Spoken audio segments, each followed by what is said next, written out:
మీ సుదీర్ఘమైనటువంటి 25 సంవత్సరాల పోరాటంలో మాదిగలకి మీరు అనుకున్న లక్ష్యం నెరవేరడంలో మీరు సంతృప్తికరంగా ఉన్నారా? అంటే ఇంకా సంపూర్ణ విజయం సాధించే పోరాటం జరుగుతూనే ఉంది కాబట్టి సంతృప్తి అసంతృప్తితో కాకుండా లక్ష్యం మీద రాజీ పడకుండా 25 ఏళ్ల పాటు పోరాటం చేస్తున్నాం. ఆ పోరాట ఫలితాలు అందుకునే దిశగా పార్లమెంట్లో చట్టబద్ధత సాధించే దిశగా ఈ ఉద్యమం కీలక దశకు చేరింది. బహుశా ఈ ఎన్నికల రిజల్ట్స్ తర్వాత ఎన్డీఏ మళ్ళీ గవర్నమెంట్ ఫామ్ చేసినా, లేదా యూపీఏ వచ్చినా, లేదా ఎన్డీఏ యూపీఏ కాకుండా ఇంకా ఏ శక్తులు వచ్చినా వర్గీకరణ అంశం అనేది వాళ్ళ ప్రధాన ఎజెండాగా ఉండడానికి అవకాశం ఉన్నదనే విషయం మేము భావిస్తున్నాం. సో ఏ ప్రభుత్వం, ఏ పార్టీ కూడా మీకు ప్రకటించలేదు కదా? బీజేపీ ప్రకటించలేదు, అలాగే కాంగ్రెస్ ఏదో సూచాయిగా ఎన్నికల ముందు మాత్రం ప్రకటించడం జరిగింది వర్గీకరణకు మేము మద్దతు ఇస్తామని. కానీ బీజేపీ గవర్నమెంట్ ఫామ్ చేస్తే మీ కళ నెరవేరుతుందా?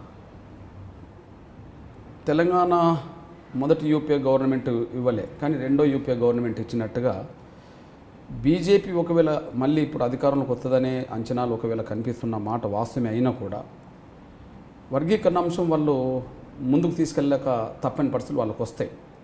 దానికి రెండు కారణాలు.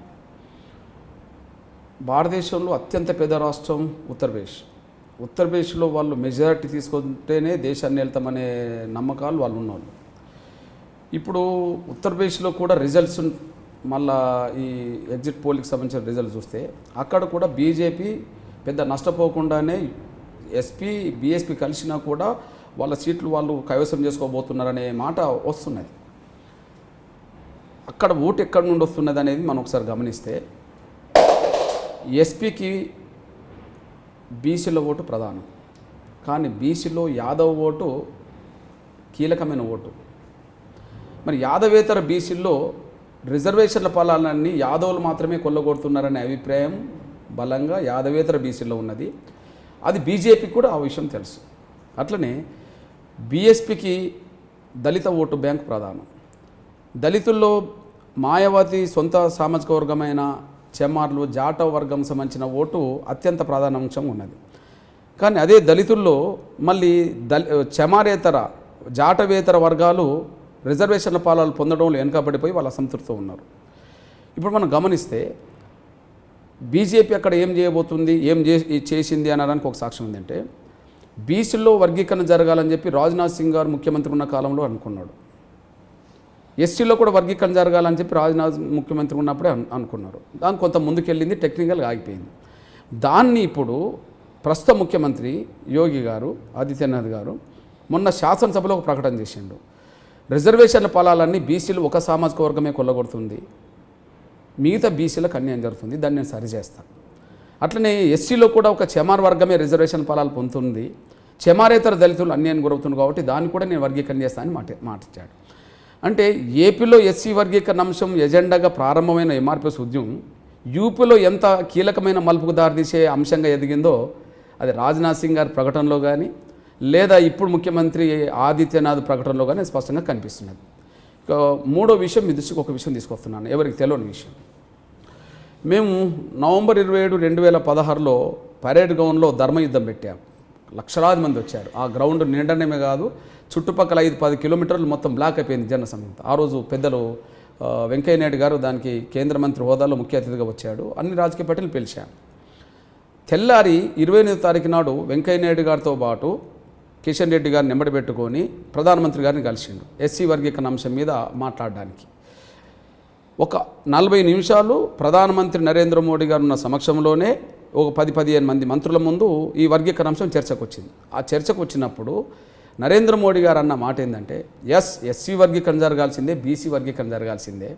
ఎందుకంటే నాకు ఈ మధ్యలో అందుతున్న సమాచారం ప్రకారం అసలు ఉత్తరప్రదేశ్లో మొత్తం రిజర్వేషన్ ఫలాలన్నీ మొత్తం యాదవే తీసుకెళ్తుండ్రు. ఎగ్జాంపుల్ ఎస్ఐ పోస్టులో 90% ఎస్ఐ పోస్టులన్నీ యాదవులకు వెళ్ళినాయి. అంటే బీసీలు అంటే ఒక యాదవులే కాదు కదా, వాళ్ళకు అక్కడ ఇతరులకు అన్యాయం జరుగుతుంది కాబట్టి వర్గీకరణ ఉంది కదా, ఏబిసిడి వర్గీకరణ ఉంది. కుల ప్రాతిపదికన ఉద్యోగాల నియామకాల్లో వాళ్ళకి రిజర్వేషన్లు ఎంజాయ్ చేస్తున్నారు.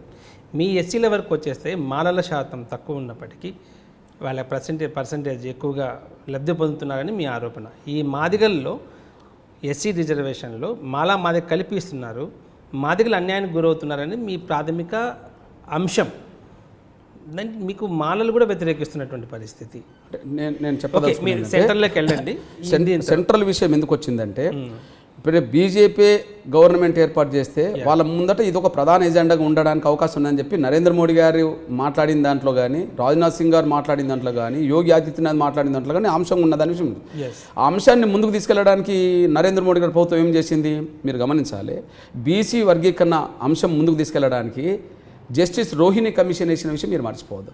రోహిణి కమిషన్ సిఫార్సులు వర్గీకరణకు అనుకూలంగా రాబోతున్నాయని చెప్పి సూచనప్రాయంగా కూడా పేపర్లో వచ్చినాయి. రేపు 2-3 నెలలకు అది రిపోర్ట్ రాబోతుంది. ఆ రిపోర్ట్ వస్తే ఏం చేయాల్సి వస్తుంది? మళ్ళా నరేంద్ర మోడీ గారి ప్రభుత్వమే ఏర్పాటు చేస్తుంది అని అనుకుంటే నరేంద్ర మోడీ గారు చేసిన బీసీ వర్గీకరణ కమిషన్ రిపోర్ట్ అమలు చేయక తప్పదు కదా. ఎస్, ఒకసారి సూత్రప్రాయంగా బీసీలో వర్గీకరణ అంశాన్ని పార్లమెంట్లో చర్చపెట్టి పరిష్కరించే దశకు వచ్చినప్పుడు ఎస్సీ వర్గీకరణ అంశాన్ని ప్రధానంగా మూలకు పెట్టడానికి కూడా అవకాశం లేదు కదా. మన ఉత్తరప్రదేశ్ బేస్ చూసుకున్నా కూడా అయితే రోహిణి కమిషన్ రిపోర్ట్ వస్తే చేయాలి, కానీ ఉషా మేరా కమిషన్ రిపోర్ట్ వచ్చి 10 ఏళ్ళు కదా. కాబట్టి ఎస్సీ వర్గీకరణ అంశం మీద కూడా ముందుకెళ్ళక తప్పదు. వాళ్ళు బీజేపీ వాళ్ళు ముందుకెళ్తే కాంగ్రెస్ కదా వ్యతిరేకించాల్సిన పరిస్థితి వస్తుంది. ఒకవేళ అనుకుంటే కాంగ్రెస్ని అడ్డం పెట్టుకొని యూపీఏ గవర్నమెంట్లో మా మాలా సామాజిక వర్గంలో కొంతమంది స్వార్థపరులు ఆపగలిగింది అనుకుందాం. కానీ రేపు ఆపగలుగుతారా? ఆపడానికి అవకాశం లేదు. ఎందుకంటే రేపు యూపీఏ గవర్నమెంట్ ఏర్పాటు చేసినా చేయకపోయినా ప్రధానంగా నాయకత్వం ఎవరు ఉంటారు? రాహుల్ గాంధీ గారు ఉంటారు. మరి రాహుల్ గాంధీ గారే కదా మొన్న ఎస్సీ వర్గీకరణకు మేము అనుకూలం, ఖచ్చితంగా మేము దాన్ని ముందుకు తీసుకెళ్తామని మాట్లాడింది. కాబట్టి యూపీఏకు నాయకత్వం వహించే పరిస్థితి దేశానికి వస్తే రాహుల్ గాంధీ గారు దాన్ని ముందుకు తీసుకెళ్ళక తప్పదు. ఆయన నోటి నుంచి అనిపించాం. అట్లనే ఎన్డీఏ గవర్నమెంట్ ఏర్పాటు చేసినా కూడా వాళ్ళ అవసరం ఉన్నది.